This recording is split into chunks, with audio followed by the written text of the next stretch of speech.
그런 당신을 사랑해요. 그런 당신을 사랑해요.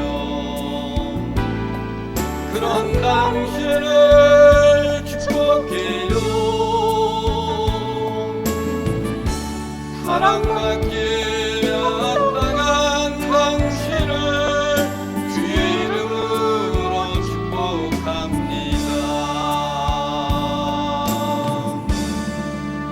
할렐루야. 앞사람 뒷사람 옆사람 인사를 나눕니다. 하나님은 당신을 사랑합니다. 하나님은 그분들을 사랑하십니다. 아멘. 당신은 소중하신 분입니다. 그분들을 소중하신 분입니다. 당신은 존귀하신 분입니다. 존귀하신 분이십니다. 소중하시고 존귀하신 분들을 여기서 만나니 너무나도 행복하고 복이 넘칩니다. 우리 모두가 여기서 살다가 우리가 잠자고 나면은 다시금 부활의 영광이 일어나면은 하나님의 나라에서 또 만날 수가 있으니까 얼마나 좋은지 모릅니다. 할렐루야. 오늘 우리에게 주신 하나님의 말씀은 요한복음 10장 7절부터 몇 절까지예요? 10절까지 있는 말씀. 제가 가지고 있는 성경은 신약성경 163페이지가 되겠습니다. 한 절씩 교독을 하시겠습니다. 제가 7절 말씀을 봅니다. 그러므로 예수께서 다시 이르시되 내가 진실로 진실로 너에게 말하노니 나는 양의 문이라. 나보다 먼저 온 자는 다 절도요 강도니 양들이 듣지 아니하였느니라. 내가 문이니 누구든지 나로 말미암아 들어가면 구원을 받고 또는 들어가며 나오며 꿀을 얻으리라. 도둑이 오는 것은 도둑질하고 죽이고 멸망시키려는 것뿐이요 내가 온 것은 양으로 생명을 얻게 하고 더 풍성히 얻게 하려는 것이라. 할렐루야. 아멘. 오늘 본문 말씀 슥절에 있는 말씀을 통해서 말씀의 제목을 어떻게 잡았냐면은 선한 목자 삭군 목자입니다. 왜 주님께서는 요한복음의 10장에 와서 선한 목자에 대한 말씀을 했을까라는 것이 중요합니다. 그 당시에 바리새인들, 사두개인들, 유대계 종교 지도자들은 선한 목자가 되지 못하고 삭군 목자가 됐기 때문에 선한 목자를 되기 위해서는 너희들이 이러한 세상 가운데에서 참으로 선한 목자가 이런 것이라는 것을 그들에게 밝히 말씀해 주는 것이 요한복음 10장에 있는 말씀입니다. 주님은 친히 자신을 가리켜서 선한 목자다라고 이렇게 말씀했습니다. 그러면은 예수님을 비방하고 쫓아다니면서 어떻게 하면은 끌어내리고 죽이려고 하는 그런 모든 사람들의 향해서는 보통 어떤 사람들이에요?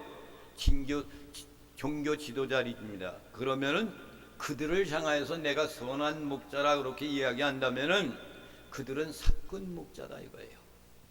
할렐루야. 믿어지십니까? 선한 목자는 어떤 것이 선한 목자냐? 양들을 인도하고 꿀을 먹이면서 사나운 짐승이 나타나면은 양들을 보호하는 것이 선한 목자다 라고 이렇게 말씀합니다. 이 목자라는 것은 양을 인도하고 치고 먹이고 하는 일을 감당하는 것이 목자예요. 그렇다면은 양들을 이끌어가는 그런 목자라면은 오늘날의 현대어로 이 목자를 뭐로 표현하냐면 리더심을 갖는 사람이 이렇게 합니다. 앞에서 이끌어가는 지도자 이것을 말하는 거예요. 그래서 오늘날의 훌륭한 리더를 갖고 있는 사회, 한 국가, 한 민족을 훌륭한 리더를 갖고 있는 사람이 이끌어간다면 그 민족이 변화의 역사가 일어나는 거예요. 지난주에는 여러분 8.15 광복절 광복 기념주일 예배로 드려야 될 것인데 저는 작년도에 그 말씀을 드렸기 때문에 올해는 그 말씀을 안 드렸습니다. 왜 그랬습니까? 하나님이 이 민족을 사랑해 주셔서 우리가 광복의 기면을 맞이하면서 새로운 대통령을 모신 해가이기 때문에 그 말씀을 안 드렸습니다. 여러분, 훌륭한 리더, 이런 지도자가 나오면은 그 나라는 행복한 나라가 될 수가 있는 거예요. 하나님께서 하나님 나라의 리더를 어떻게 말씀했냐면은 우리 주님은 선한 목자다 라고 이렇게 표현을 했습니다. 그렇다면 그와 반대되는 하나의 그 리더는 어떤 것을 이야기합니까? 사꾼 목자를 이야기하는 겁니다. 사꾼 목자는 목자가 아니라 가짜 목자입니다. 그는 위기가 닥치면은 이리떼들이 몰려오면 어떻게 합니까? 도망가는 거예요. 양들을 버리고 도망을 간단 말입니다. 그것을 그 당시에 유태인들을 향하여, 지도자를 향하여서 지금 예수님이 질타하게 지금 그들을 향하여 공격하고 하는 말씀이에요. 이 사꾼 목자들은 어떻게 하느냐? 양들을 이용해서 오직 자신만의 이익만을 추구하기 위해서 양들을 빼앗아 가는 거예요. 그러나 선한 목자는 어떻게 합니까? 양들을 위하여서 자기 목숨까지도 희생한다 그랬어. 여러분, 그러니까 리더의 그러한 열쇠는 뭘 가지고 있는 거예요? 사랑을 갖고 있는 거예요. 하나님이 세상을 이처럼 사랑하사 독생자를 주셨으니 누구든지 그를 믿는 자는 멸망하지 않고 영생을 얻게 하려 하심이니라 그랬어. 그러니까 진정한 리더십을 갖고 있는 사람, 목자라는 그런 사람은 진정한 사랑을 가지고 국민들을 이끌어 나가는 것이 위대한 리더십을 갖고 있는 사람입니다. 선한 목자는 잃어버린 한 마리 양을 찾기 위해서 울 안에는 9마리 양을 그대로 두고 한 마리 양을 찾아서 그 길을 떠나잖아요. 떠나서 어떻게 합니까?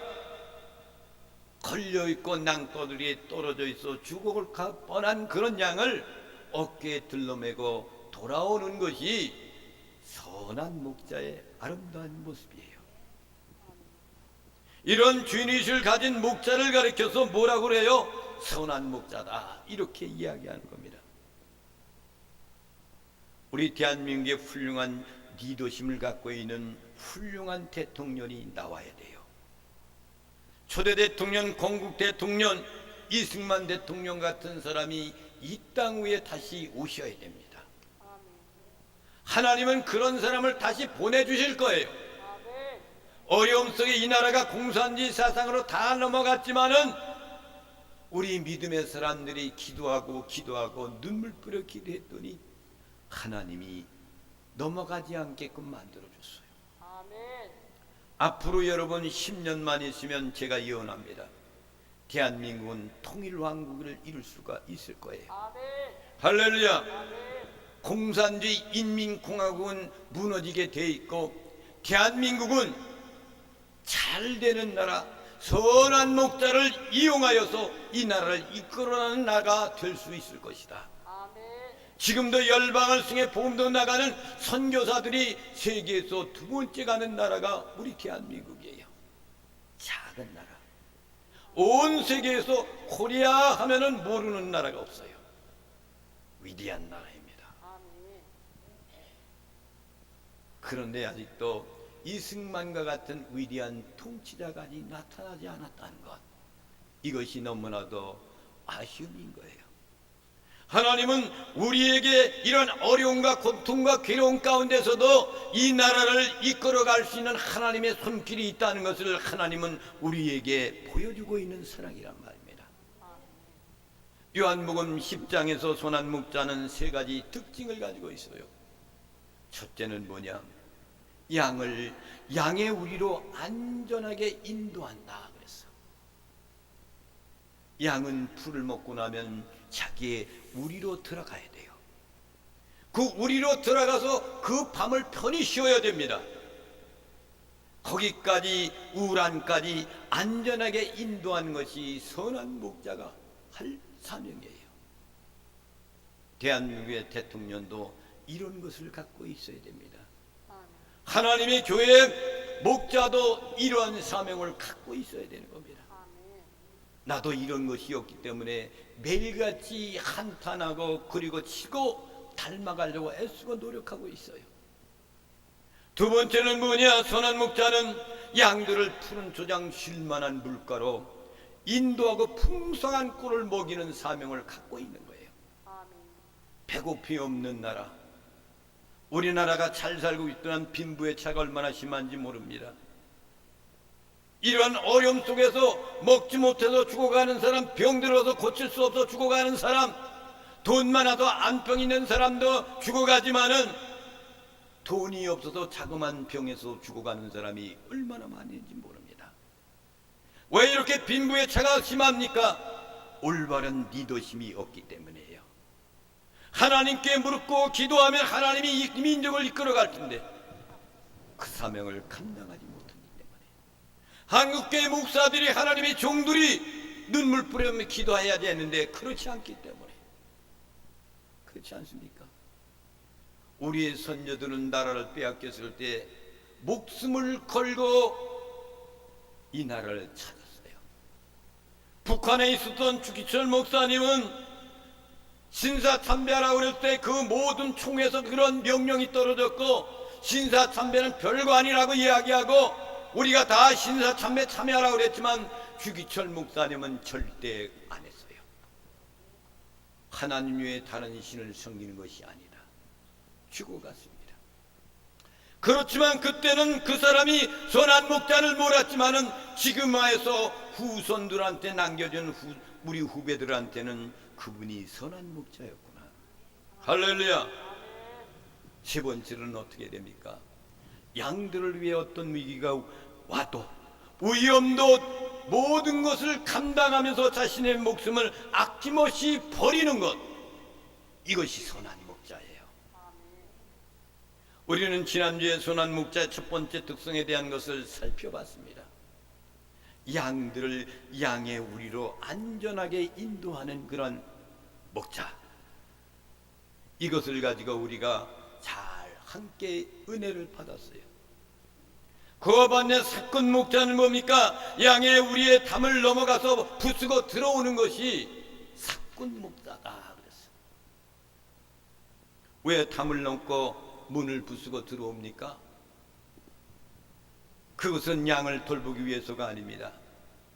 양의 털을 깎아가려고, 양의 고기를 훔쳐가려고, 그것을 노략질하려고 하는 것이 사건 목자예요. 제가 이 이야기를 해서는 안 됩니다만, 정치적인 얘기해서는 안 되지만 왜 문재인 대통령은 임기가 끝난 다음에 양산마을에 가서 한 나라를 세웁니까? 그에게 경호원이 몇입니까? 30몇 명이라면요. 무슨 대통령이 끝난 사람이 무슨 경호원을 그렇게 많이 둡니까? 그쪽의 종류의 사람들은 어디 봉화마을에 한 나라를 세우고 양산마을에 나라를 하나 세우고, 왜 그럽니까? 미국의 대통령은 임기가 끝나면 뭐합니까? 어려운 사람들을 찾아가서 집 지어주는 일, 이런 일을 하고 있어요. 대통령이 뭐 위대한 겁니까? 그 시대의 리더의 역할을 하다가 제자리로 돌아가는 거야. 목사가 뭐 유명합니까? 임기가 끝나면 제자리로 돌아가는 거예요. 안 그렇습니까? 노략질하는 것이 사건 목자인 겁니다. 선한 목자는 양들의 이름을 부릅니다. 다 기억해요. 저도 여러분 새벽마다 여러분들의 이름을 불러가며 매일 기도해요. 매일 밤 6시가 되면 여기서 음악 소리가 깡깡 울려 버리고 찬양 부르며 우리는 기도합니다. 여러분의 기도를 이름을 불러가며 기도해요. 그 가정에 문제가 무엇이 있는지. 그렇다고 해도 내 선한 목자는 아니에요. 조금이라도 흉내내려고 애를 쓰는 사람인 것뿐이지. 안 그렇습니까? 내가 어떻게 여러분 때문에 내가 먹고 살잖아 지금. 그러면 먹고 사는 것은 좀 해야 될 거 아닙니까? 기도는 만사를 변화시키는 거예요. 양들의 이름을 기억하고 부르고 안전하게 인도하는 것이 선한 목자예요. 또한 양들도 목자의 음성을 알아듣고 따라올 줄 알아야 돼. 여러분 기도하십시다 그러면 따라와야지. 여러분 전도합시다 그러면 전도 좀 해야지. 여러분 말씀에 순종할 줄 알아야 돼. 내가 여러분들이 이런 말씀을 한 것이 잘못된 말씀입니까? 기도합시다. 말씀을 잘 듣고 실천합시다. 잘못된 거예요. 율법에 속하지 말라고 그러지만은 율법이 아닙니다. 그대로 살아가는 것이, 풀을 먹고 사는 것, 양을 쑥쑥쑥 새끼를 낳는 것 당연한 거예요. 잘 가르친 대로 따라가는 거예요. 예수님은 다음과 같이 말씀했습니다. 첫째는 뭐냐? 주님은 내가 양의 문이다. 7절 말씀을 보겠습니다. 시작. 그러므로 예수께서 다시 이르시되 내가 진실로 진실로 너희에게 말하노니 나는 양의 문이라. 양의 문이다 그랬어. 너희들의 양의 문이다. 주님이 문이 되신다는 거예요. 문을 열어줘야만이 들어갈 수가 있는 거 아닙니까? 근데 1절에는 뭐라 그랬어요? 예수님은 자신을 가리켜 양의 우리의 문으로 들어가는 목자라고 이렇게 얘기했습니다. 목자는 양들을 인도하기 위해서 먼저 문 안으로 들어가면 양들은 쫓아가는 거야. 이것을 뭐라고 그러냐면은 이 양 가운데 선두양이다 이렇게 이야기합니다. 이 목자는 선두양입니다. 선두양이 먼저 들어가는 거예요. 아무것도 모르는 그런 길도 선두양이 먼저 가야 되는 거예요. 그러면은 그 선두양이 먼저 갈 때는 이미 그것을 다 탐색하고 이 길이 어떻고 험한 길이고 어두운 곳에 가면 푸른 초장이 있고 어디 가면 물을 먹을 곳이 있고 알고 있어서 그것을 인도하는 거야. 그러면 양들은 쫓아가는 거예요. 이것이 오늘날 여러분들은 하나님의 말씀대로 순종하고 따라오라 이겁니다. 예수님께서 사람들을 진리 가운데로 인도하실 뿐만 아니라 예수님이 진리다 되신다고 말씀하십니다. 어떤 여행자가 여행을 떠나서 이스라엘 나라에 갔습니다. 거기 가서 양치는 목자들을 만났어요. 목자를. 우리도 성지순례 가서 이스라엘 민족 갔으니까 양의 마을, 목자의 마을이 있어. 목자의 마을. 구약시대에 있던 목자의 마을이 규정돼 있어서 거기서 양치는 그 양들을 갖다가 6월절 절기 때 제사 드릴 때 그 양을 갖다가 하나님께 제사를 드렸어요. 오늘날의 이 목자들은 그 양을 못하는 겁니까? 그들의 사업이 되는 거예요. 유태인들은 아직도 율법을 준수하고 있어요. 6월절 절기를 그들은 지키고 있습니다. 그리고 그들은 예수 그리스도가 목자가 되시는데 목자를 인정하지 않고 십자가에 못 박혀 죽어버렸어요. 그것이 아버지의 뜻인데 왜 하필이면 자기 민족 가운데서 그렇게 합니까? 그렇잖아요. 우리 대한민국에도 올바른 지도자가 있는데 왜 올바른 지도자를 그렇게 끌어내리고 야단입니까? 안타까운 일이란 말입니다. 이 목자를 만난 이 여행자는 이렇게 질문을 했습니다. 양에 치는 방법과 양을 우리에 대한 설명을 설명해 주세요. 그런데 보니까 이 여행자가 보니까 양 우리 안에는 사면이 벽으로 둘러싸여 있었습니다. 왜 그래요? 사나운 짐승들이 못 들어오게끔 이렇게 철벽을 쌓아놓은 거예요. 그리고 양들을 인도하는 길이 있었어요. 양들이 들어가는 길이 쫙 이렇게 길이 나 있단 말입니다. 그런데 영자 보니까 문이 없는 거야. 문이 없어. 여러분, 문이 있어야 되잖아요. 근데 문이 없는 거예요. 목자에게 양의 우리의 문이 어디에 있느냐고 이 여행자가 물어봤어요. 그럴 때 이 목자가 이야기를 이렇게 얘기합니다. 양들을 잘 인도한 난 다음에 한 마리 양도 없이 그곳에 들어가면은 들어가는 행로의 길 거기에서 이 목자는 거기에 누워서 밤을 거기서 지낸다는 거예요. 그리고 나면 목자는 그리고 나서 말하기를 내가 바로 문입니다. 이렇게 이야기하는 겁니다. 양이 우리 밖으로 나가려면 목자를 밟고 넘어가야만 됩니다. 뿐만 아니라 이리떼가 공격해서 오면은 문인 나한테를 남을 짚고 넘어가야 됩니다. 그래서 길에서 나는 양의 길에서 문일에서 누워서 거기서 밤을 지내고 있습니다.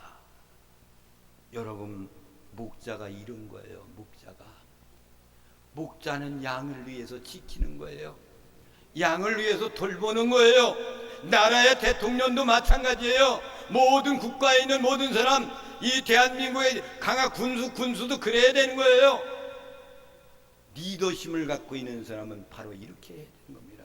학교의 선생님도 리더심을 잘 갖고 있어야 돼요. 전교도 같이 말이야 공산주의를 가리키는 이런 사람들이 많이 있는 대한민국이에요. 지금 그들이 배우면 어떻게 됩니까? 공산주의 사상이 여기 들어가 있는 거예요. 여러분, 8절의 말씀을 봅니다. 시작. 나보다 먼저 온 자는 다 절도요 강도니 양들이 듣지 아니하였느니라. 할렐루야. 나보다 먼저 온 자를 누름 가리키는 거예요. 유태인들 가운데서 종교 지도자들, 바리새인들, 너희들은 나보다 먼저 오지 않았느냐? 근데 너희들은 절도야, 너희들은 강도야 이거예요. 그러니까 양들이 듣지 아니하자냐 이거예요. 선한 목자는 양들이 그 소리를 들을 줄 안다는 거예요. 그러니까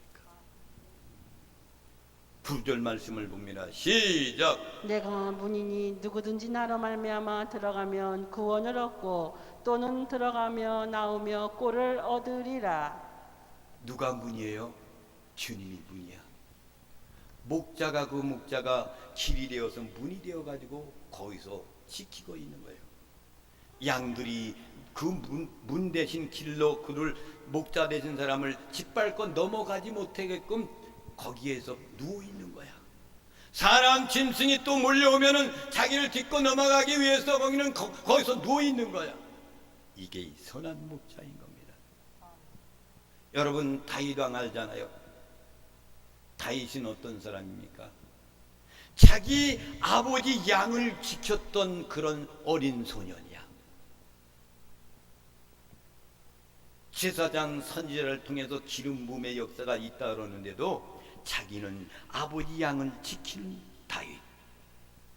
그러니까 그 사람을 하나님이 왕으로 기름 부음을 얻게 하는 거예요. 두 번째로는 구원은 오직 하나밖에 없다고 말씀하시는 겁니다. 요한복음 14장 6절에 있는 말씀을 봅니다. 시작. 예수께서 가라사대 내가 곧 길이요 진리요 생명이니 나로 말미암지 않고는 아버지께로 올 자가 없느니라. 내가 유일한 길이라는 거예요. 나는 길이요 진리요 생명이라 이거예요. 길. 오직 길 되신 분이에요. 그분이. 진리 되신 분이에요. 생명이신 분이란 말입니다. 내가 유일한 길이 바로 나다. 이 세상에서 나를 통해서만 영원한 생명을 얻을 수가 있어. 나는 길이 되기 때문에, 나는 진리이기 때문에 주님이 이렇게 말씀하고 있습니다. 예수님은 수많은 그런 진리 중에서 하나밖에 안 된다. 내가 예수님 자신이 영원한 진리라는 것을 말씀하고 영원한 생명이라는 것을 그들에게, 제자들에게 말씀하고 있는 거예요. 요한복음 11장 25절의 말씀을 봅니다. 시작. 예수께서 가라사대 나는 부활이요 생명이니 나를 믿는 자는 죽어도 살겠고. 할렐루야. 나는 부활이라 그랬어. 주님이 부활이란 말이에요. 생명이라 그랬습니다. 나를 믿는 자는 영원히 죽지 아니한다 그랬어요.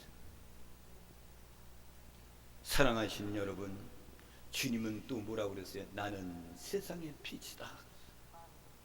나는 세상의 소금이다. 하늘에서 내려온 생명의 떡이다. 이렇게 말씀했습니다. 목마른 자들에게 영원히 목마르지 않게 생수를 주리라 그랬어요. 여러분, 그리스도를 믿는 사람들에게는 사도행전 4장 12절에 있는 말씀을 처음에는 부담스럽습니다. 그러나 나중에는 그 말씀이 외워지고 믿어지고 아멘할 때가 올 때가 있단 말입니다. 아멘. 12절 말씀을 보겠습니다. 시작. 다른 이로서는 구원을 얻을 수 없나니 천하 인간의 구원을 얻을 만한 다른 이름을 우리에게 주신 일이 없음이니라 하였더라. 다른 이로서는 구원이 받을 수가 없다고 그랬어. 공자로서 구원받지 못해. 숟가락으로도 못 받아. 석가를 통해서도 못 받아. 오직 그리스도밖에 구원받을 그 이름을 주지 않으셨다는 거예요. 여러분, 믿어지십니까? 2000년 전에 주님께서도 마지막 때가 가까이 왔다 그랬어. 근데 현재도 여러분, 주님이 아직 안 오고 있잖아. 언제 주님이 오시는 거예요? 온 세상에 복음이 다 전파돼야 내가 오리라 그랬어. 온 세상에 복음이 아직 전파되지 않았어. 대한민국에는 여러분, 예수 그리스도에 대해서 모르는 사람이 없죠. 대부분이 다 알아요. 믿지 않은 것뿐이지. 근데 그리스도에 대해서 모르는 나라가 얼마나 많이 있습니까? 그렇기 때문에 선교사들이 복음 들고 나가는 거야. 주님 오실 때가 가까이 오기를 기다려. 세 번째는 어떻게 됩니까? 생명을 풍성히 얻게 하신다는, 이렇게 말씀을 하셨어요. 10절 말씀을 보겠습니다. 시작. 도적이 오는 것은 도둑질하고 죽이고 멸망시키려는 것뿐이요 내가 온 것은 양으로 생명을 얻게 하고 더 풍성히 얻게 하려는 것이라. 자, 보세요. 내가 온 것은 양으로 생명을 얻게 하고 더 풍성히 얻게 하려 하는 것이라. 양으로 생명을 얻기 위해서 내가 왔다는 거야. 더 풍성히 얻게 하기 위해서 주님께서 이 땅에 오셨다는 겁니다. 이 말씀이 요한복음의 핵심인 겁니다. 기독교의 신앙의 본체가 오늘 이 본문의 말씀인 겁니다. 이것이 예수님께서 이 세상에 오신 목적이에요. 이것이 기독교의 목적인 겁니다. 10절에 있는 말씀을 다시 봅니다. 시작. 도적이 오는 것은 도둑질하고 죽이고 멸망시키려는 것뿐이요 내가 온 것은 양으로 생명을 얻게 하고 더 풍성히 얻게 하려는 것이라. 내가 온 것은 뭐라 그랬어요? 양으로 생명을 얻게 하고 더 풍성히 크게 얻게 하려는 것이라. 생명의 풍성한 삶이란 단순히 여러분 오래 사는 것이 뜻하지 않습니다. 슬픔이 오고 고통이 오고 질병이 없는 삶을 의미하는 것이 절대로 아니에요. 예수 믿으면 형통합니다. 만사가 형통해요. 여러분, 만사가 형통합니까? 여러분의 심령 가운데 하나님의 천국이 있으니까 만사가 형통한 거지. 그것이 없으면 뭐가 형통해? 어려움이 있고 고통이 있고 괴로움이 있잖아. 없어요? 있어요? 만사 형통하리라. 그 얘기는, 만사 형통한다는 얘기는 뭔지 아십니까? 그분을 믿으면 만사 형통하다는 그런 얘기는 하나님의 나라의 길이 형통하다 이거예요. 예수님께서 내가 너에게 생명을 주겠고 그 생명이 풍성하게 될 것이라고 말씀하시는 거예요. 네 번째는 무엇입니까? 그렇다면 풍성함이 계속되는 삶이란 뭔가? 그러면 풍성한 삶이 도대체 뭐냐 이거예요. 시편 23편 1절과 6절에 있는 말씀을 봅니다. 시작. 여호와는 나의 목자시니 내가 부족함이 없으리로다. 그가 나를 푸른 초장에 누이시며 실만한 물가로 인도하시는도다. 내 영혼을 소생시키시고 자기 이름을 위하여 의의 길로 인도하시는도다. 내가 사망의 음침한 골짜기로 다닐지라도 해를 두려워하지 않을 것은 주께서 나와 함께 하심이라. 주의 지팡이와 막대기가 나를 안위하시나이다. 주께서 내 원수의 목전에서 내게 상을 베푸시고 기름으로 내 머리에 바르셨으니 내 잔이 넘치나이다. 나의 평생에 선하신가 인자하심이 정녕 나를 따르리니 내가 여호와의 집에 영원히 거하리로다. 할렐루야. 다윗의 신앙 고백의 시입니다. 그러니까 첫 번째는 뭡니까? 부족함이 없다 이거예요. 여호와 하나님이 나의 목자가 되시니까 나는 부족함이 없다 이거예요. 여러분 부족함이 없죠? 이 믿음의 사람이야 이거 신앙 고백이. 육체적으로 고난이 오고 괴로움이 와도 영적으로 내는 나에겐 부족함이 없다 이거예요. 성도의 죽음은 뭐라고 이야기합니까? 잠잔다 이렇게 이야기합니다. 여러분 우리 성도님 죽었대 그리 이야기하면 안 돼. 우리 성도님 잠잔다 그래야 돼. 이해가 가십니까? 잠자는 거예요. 잠시 동안 긴 잠을 자다가 주님 오시면 부활이 영광이 있는 거예요. 부활이 영광. 오늘날 내가 잠잔다 한다고 할지라도 연이 없는 삶, 이것이 부족함이 없는 거야. 창조주가 나의 목자가 되시니 부족함이 없어서 좋은 거예요. 그냥 양들은 모든 위험이 지나가고 안녕함을 느낄 때 비로소 그 자리에서 누워서 잡니다. 배가 고프면 잠을 안 자요. 어린아이 여러분 키워보셨잖아요. 잠자가도 배가 고프면 응애 하잖아. 그러면 또 다시 젖을 주잖아. 우유를 주잖아. 창조주가 나의 목자가 되시면은 말이요 부족함이 없는 거예요. 양들은 모든 위험이 지나가고 안정감을 느낄 때 비로소 누워서 자는 거예요, 여러분. 그래서 그분께서 나를 푸른 수정에 누이시며 잔잔한 물가로 인도하시는 도다 라고 다윗이 고백을 했습니다. 여러분도 이런 고백이 되시길 바랍니다.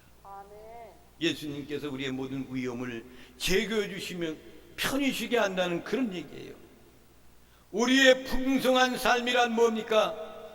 두 번째로 인도함을 받는 삶입니다. 3절의 말씀을 보면 시작. 내 영혼을 소생시키시고 자기 이름을 위하여 의의 길로 인도하시는 도다. 그분이 어떤 분이에요? 내 영혼을 소생시켜 주셔. 소생시켜 주신단 말이야. 죽을 뻔한 그곳에서 다시 소생시켜 주시는 거야. 자기의 이름으로 의의 길로 인도해 주시는 거야. 그분이 그분의 이름으로. 여러분 풍성한 삶이라는 것은 무엇이라고 하면은 주님의 길로 인도함을 받는 것이 풍성한 삶인 겁니다. 꼴만 풍성 먹는 것만이 아니라 물도 먹고 편안하게 안전하게 정신적으로 안전하게 편히 쉴 수 있는 것, 이것이 인도함을 받는 삶인 겁니다. 예수님께서 그런 풍성한 삶을 우리에게 약속해 주시는 거예요. 세 번째는 뭡니까? 위기 탈출의 삶인 겁니다. 4절 말씀을 보겠습니다. 시작. 내가 사망의 음침한 골짜기로 다닐지라도 해를 두려워하지 않을 것은 주께서 나와 함께 하심이라. 주의 지팡이와 막대기가 나를 안위하시나이다. 할렐루야. 사망의 음침한 골짜기를 내가 다녀 가시밭길을 걷고 있어. 언제 죽을지 모르는 그런 길을 걷고 있어. 그런데도 해를 두려워하지 않는다는 거예요. 왜? 주께서 나와 함께 하시기 때문에. 주의 지팡이와 막대기가 나를 안위해 주시기 때문에 나는 그 위기 탈출해서 일어날 수가 있습니다. 여러분, 풍성한 삶이란 것이 뭡니까? 인생의 위기를 만나도 주님께서 능히 구해 주시고 놀랍도록 삶을 변화시켜 주시는 것을 믿고 사는 것이, 이것이 풍성한 삶이에요. 네 번째는 뭡니까? 원수의 목전에도 상을 베풀어 주시는 삶입니다. 원수들의 목전 앞에서 상을 베풀어 주는 삶. 5절 말씀을 보겠습니다. 시작. 주께서 내 원수의 목전에서 내게 상을 베푸시고 기름으로 내 머리에 바르셨으니 내 잔이 넘치나이다. 기름을 내 머리에 부으셨으니, 그것도 주께서 내 원수의 목전에서 내게 상을 차려주시고 기름을 내 머리에 부어주었으니 내 잔이 넘치나이다 그랬어요. 기름을 부었다는 그런 얘기는 뭐예요? 그 당시에 왕이나 선지자나 제사장들은 기름 부음의 역사가 있어야만 됩니다. 그런데 이 다윗은 그냥 쫓기고 굴 속에 들어가서 있을 때에도 선지자 제사장을 통해 와가지고 그 위험 속에서도 기름 부음을 한 것이, 왕이 되기까지 3번이나 기름 부음을 받은 사람이 다윗 왕이에요. 그런 위기 속에 사울왕을 통해서 멀리 쫓겨가고 죽음의 사선의 가운데 있는데도 주님께서 그들 원수들 앞에서 잔을 베풀어 주시고 기름을 부어 주셨으니 내 잔이 넘친다는 거예요. 그 당시에 기름 부음을 부어 주었으니 그것을 기억하는 거죠. 어려움 속에서 내가 이런 기름 부음을 받았다라는 것을 주님께 고백하는 거예요. 감사하는 거예요. 다섯 번째는 뭡니까? 하나님의 집에 영원히 거하는 삶입니다. 6절 말씀을 보겠습니다. 시작. 나의 평생에 선하신가 인자하심이 정녕 나를 따르리니 내가 여호와의 집에 영원히 거하리로다. 할렐루야. 평생에 선하신가 인자하심이 누구예요? 그분이야. 나를 따른다는 거예요. 그래서 내가 여호와 집에서 영원히 산다는 거예요. 영원히 산다. 우리는 시편 23편을 통해서 목자이신 주님께서 풍성한 삶의 5가지 모습을 살펴보았습니다. 첫째는 뭡니까? 부족함이 없는 삶이라는 것. 여러분, 부족함이 있습니까? 없어요? 아멘. 할렐루야. 아멘. 그냥 입술로만 아멘하는 거 아니야. 진실함이 있어야 되는 거야. 두 번째는 뭐예요? 그분의 인도를 받는 삶. 아멘. 할렐루야. 세 번째는 뭡니까? 위기 가운데 탈출할 수 있는 삶. 할렐루야. 또 네 번째는 뭐예요? 원수의 목전에서 상을 베풀어 주시는 삶. 또 마지막엔 뭐예요? 하나님의 집에 영원히 거하는 삶이에요. 아멘. 다윗의 고백이 선한 목자를 잘 표현해 주신 그 시의 내용의 말씀인 겁니다. 이 모든 삶들을 여러분들의 것으로 삼으시기를 바랍니다. 예수님께서 우리에게 풍성한 삶을 약속해 주셨습니다. 주님께서 말씀하시길 내가 세상에 온 것은 양으로 생명을 얻게 하고 더 풍성하게 얻게 하려 함이라 그랬습니다. 나는 그것을 위해 십자가를 졌고 약속대로 부활했다. 할렐루야. 사랑하시는 성도 여러분, 주님 안에서 풍성한 삶이 성도들의 것이 되시기를, 여러분의 것이 되시기를 주님의 이름으로 축원을 드립니다. 아멘. 어떤 위기가 와도, 어떤 절망감이 와도, 어떠한 고독함이 와도, 어떤 고통이 와도, 나의 가난이 찾아와도 두려워하지 않기를 바랍니다. 다윗같이 찬송하고 기쁨과 희망이 흘러넘치는 날마다 찬송하는 삶이 나와 여러분이 되시기를 주님의 이름으로 축원을 드립니다. 아멘. 할렐루야. 아멘. 이 찬양을 부르시면서 하나님께 예물을 드리시겠습니다.